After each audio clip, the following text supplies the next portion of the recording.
Hello to all my change makers out there. We are so excited to be back for another week and some more amazing interviews. And today, I'm really thrilled to be talking to somebody back from where my husband and I lived for 30 years back in Raleigh, North Carolina. So, James, welcome to the Celebrating Changemakers show. Please tell people a little bit about who you are. Hello, everyone. I'm James Spivey, born and raised in Raleigh, North Carolina.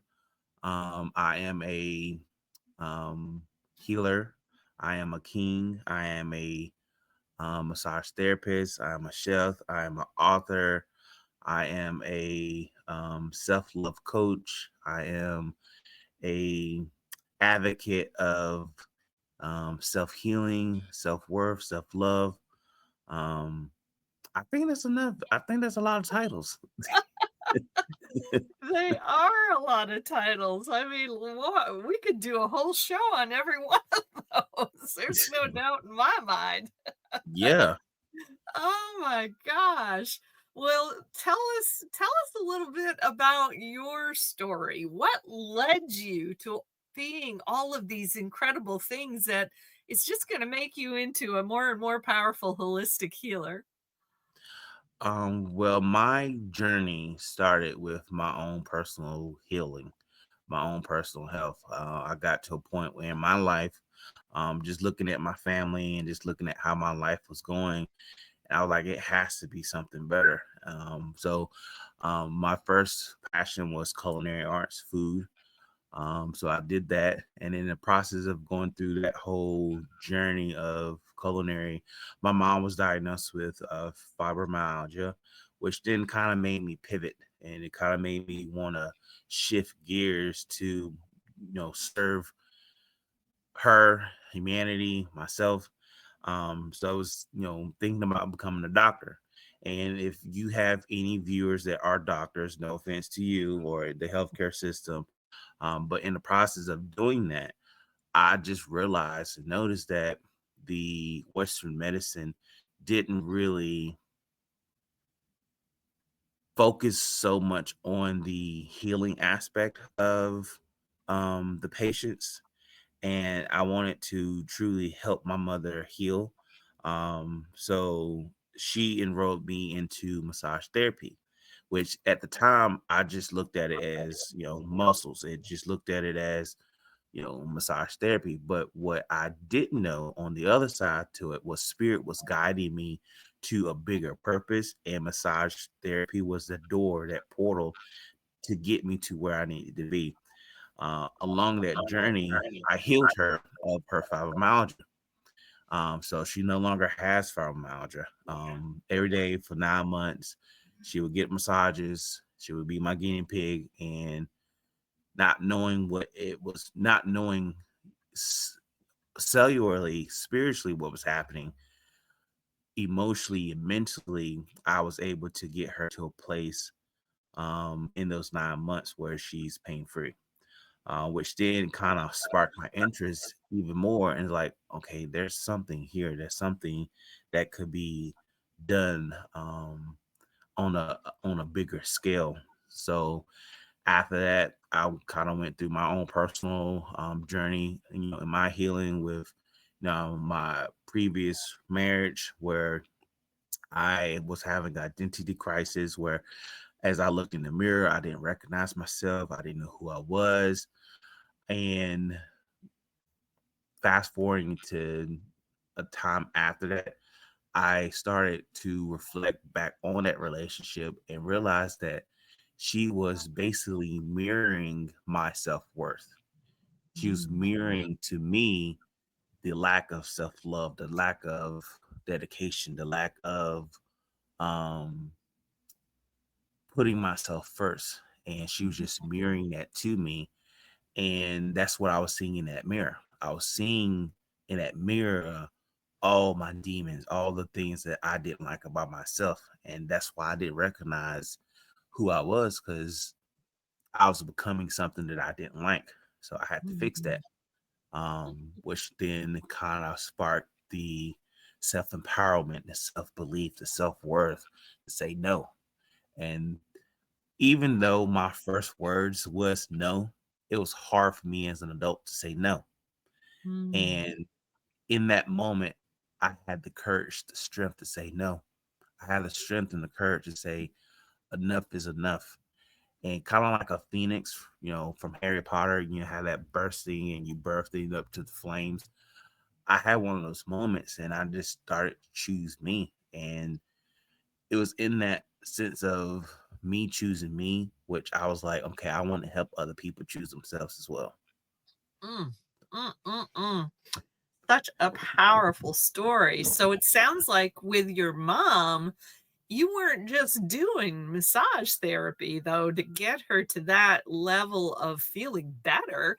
I mean, tell us a little more there. What did you get into on the emotional or spiritual side of things?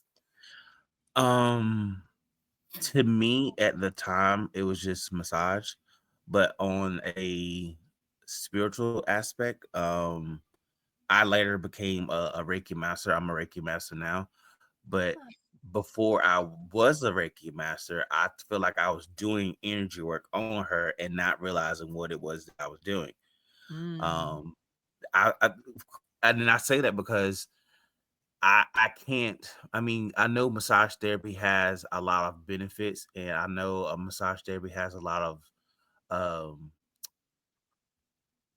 healing potential muscularly, mhm, which then allowed her muscles to release the hurt, the pain, and trauma. Which then, for me now in my business, we do trauma massages. Um, but I didn't realize at that time how much energy work I was doing on her until mm. after I became certified to do energy work. So I feel like a lot of the stuff that I was doing prior to me actually having a title, I was naturally just doing them because that's who I am. That's my spirit. That's my energy. And it was just coming out. And someone had to put, the title of, oh, you were doing energy work on her to me to make it make sense. So I um, gotcha. I gotcha. Well, I know when we were talking earlier, you mentioned something about generational curses. How much of a role do you feel that's playing in people's illnesses and pain these days? a big part, actually. My business, A New You Healing, also focuses on helping clients, patients, break those generational curses. I know for me, um, one of the things that I saw in my family was the men not being faithful in their relationships. So for me, breaking that generational curse was a big one. And then I noticed on the female side, the women didn't have the best relationships with the daughters. And I was able to go into meditation and see the history of how that trauma can be passed down from generation to generation. So it's like my mom and her mother, my grandmother and her mother, my grandmother and her mother.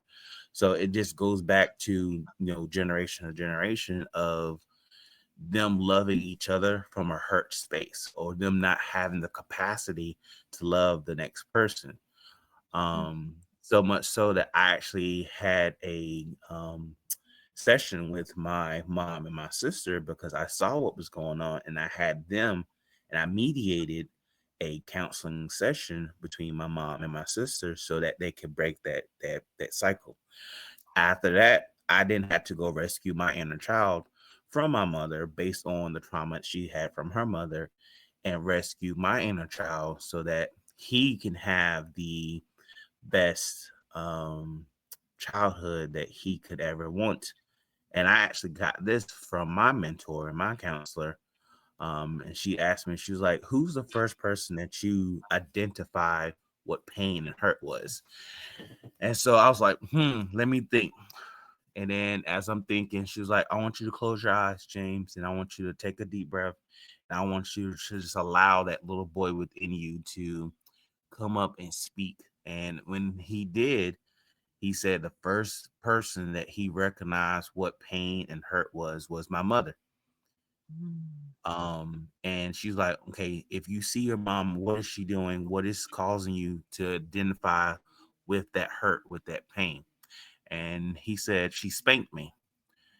And he didn't feel loved. He didn't feel like she cared when she yelled and spanked him.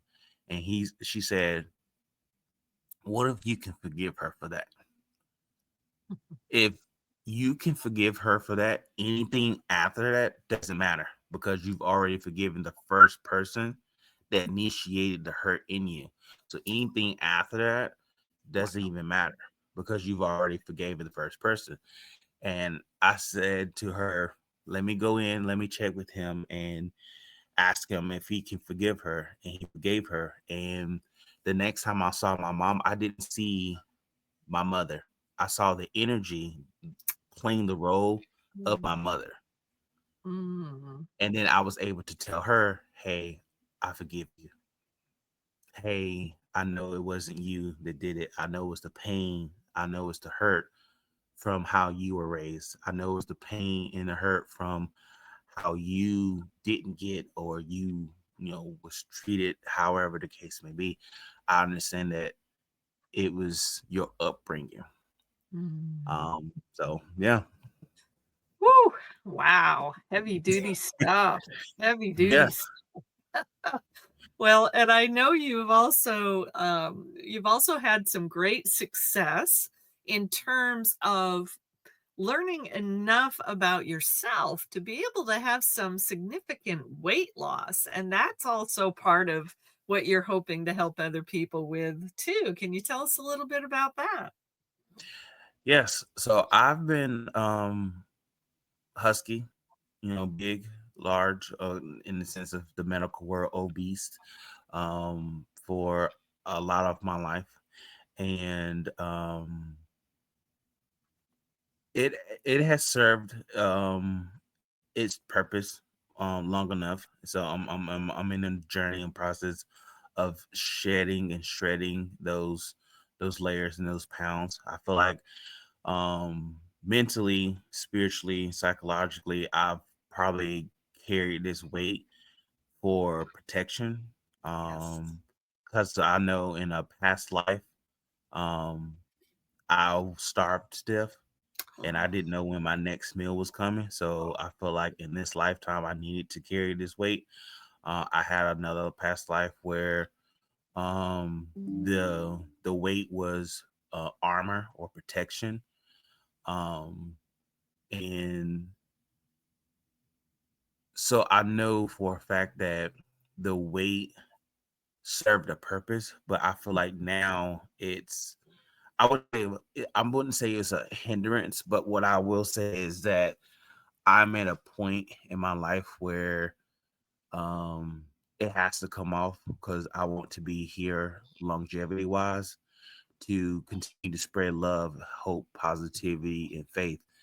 And um in that process, I created a 30-day program and a 4-month program to help lose the weight, to help you get back to who you are. Um, my whole process started at my highest weight, which was 504, 506. And doing the 30-day program every day for 6 months, I was able to go from that 504, 504, 505 down to 402 in 6 months.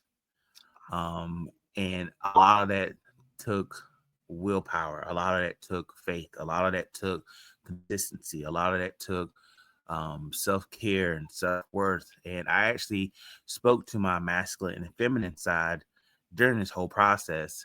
And the conversation that we both had was very, very impactful, which kind of helped me, go, even further to my nutrition, my eating, to my meal planning, to my exercises, to my words of affirmations. I started doing mirror work, which I offer my clients now. which is a very, very impactful exercise if anyone's ever interested in doing it.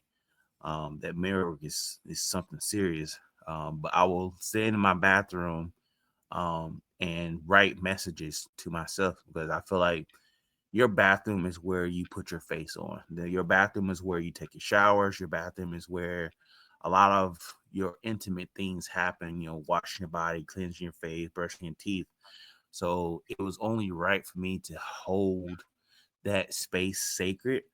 And it was just me and me in this mirror.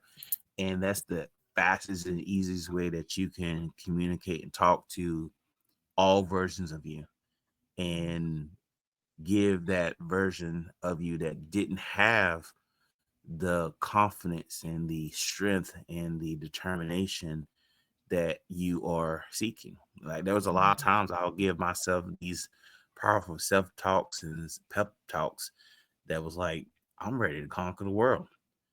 It all started for me. It all started for me in that bathroom. I love it. Um, I love it. so yeah. That is so good. Wow. Wow. Well, a man of many talents, and you're also an author.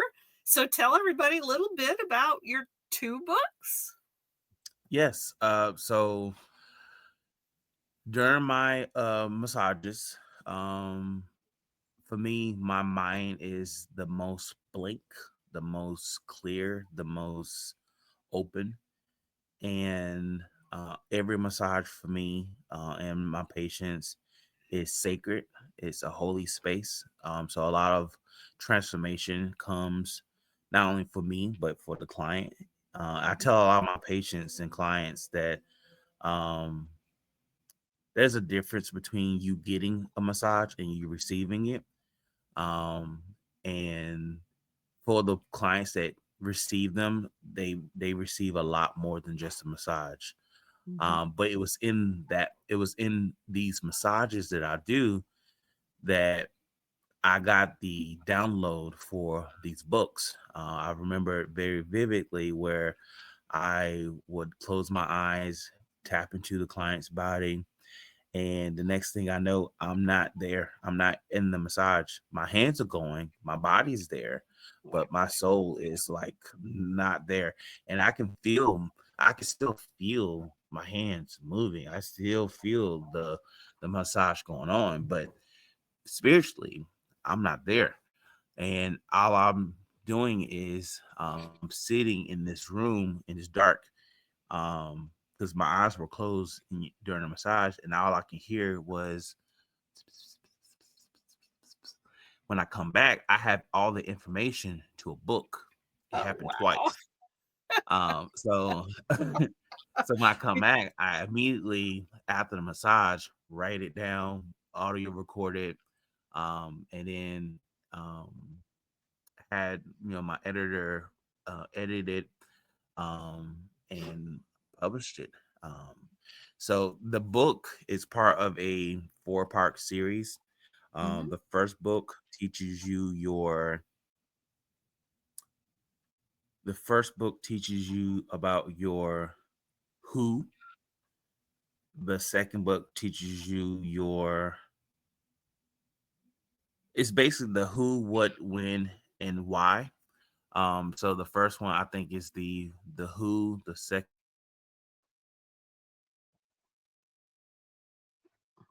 be going that I'll be writing has to be done in the process of me going through the 4-month program that I created. I Mhm. could only write the third one during this weight loss journey, and Gotcha. that would show you your how to do it. And the fourth book will be after I finish it, which will be your win, and not just the WHEN, but it'll be the WIN. Man. So it's a 4-part series. Already wrote the first two, so I have Wow. to get the third and fourth book out by completing this program. Wow. But Are the those name of the available books on is Amazon? Overflowing. Yes, both books are available on Amazon. The first book is called Overflowing Faith, and the second book is called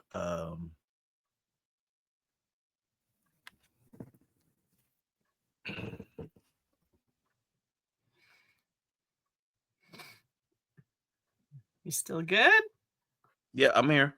Okay. I didn't hear the second one. There was a little bit of a glitch there. So what was the second one's title? The first one is called Overflowing Faith, Living and Faith. then the second, you just you're not Well, there. I don't see you. I There you can go. still see you. Um, the first one's called Overflowing Faith, and the second one's called Baking Life.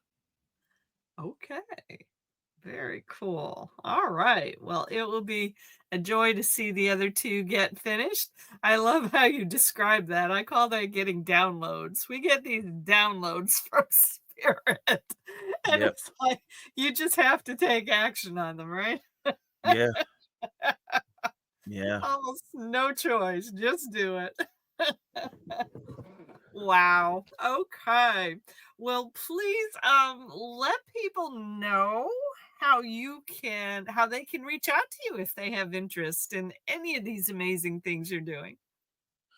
You can reach out to me from my cell phone number, 984 984 238 3018.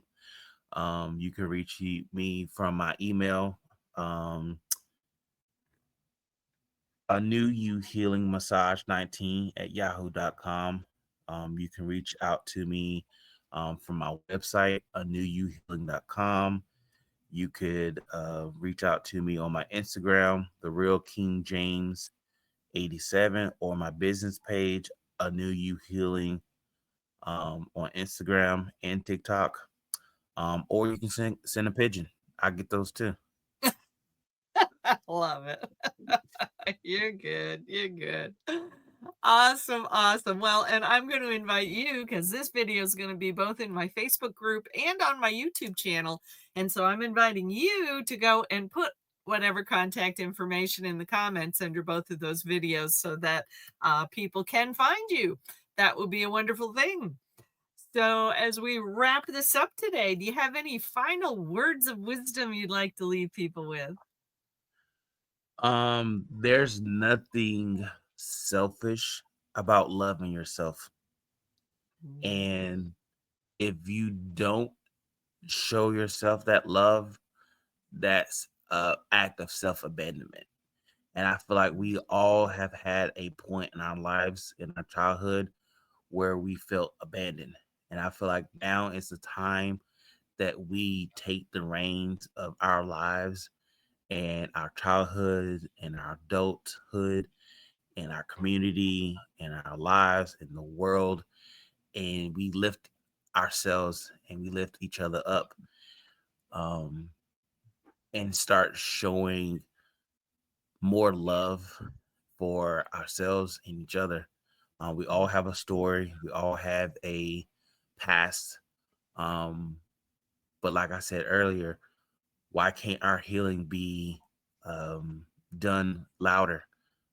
We spoke earlier about a saying that I had was, if trauma can be passed down from generation to generation, why can't healing? And I feel like we are in a point in time in our lives where our healing needs to be louder than the pain, louder than the hurt, louder than the fear, and louder than the commotion that's going on in this world. So Yes. Yes. Spoken like a very wise old soul. So thank you so much for being here today, James. It's been a thank joy you to get to know you and as well. I definitely encourage you to explore and see who else is in this group. I've done probably getting close to 100 interviews in this group now on Facebook, and we've got some of the most amazing healers who are in this group. And a lot of them are kind of looking to do collaboration kinds of things. So I know that was something that you sounded like you were interested in. That is Very, a huge part of who I am. So perhaps even we need to have more conversations in the future yes, as well. yes. So it's been a joy, and we thank all our change makers for tuning in. reach out to James if anything in his story resonates with you, and we'll see you all in the next interview. Have a blessed day, everybody.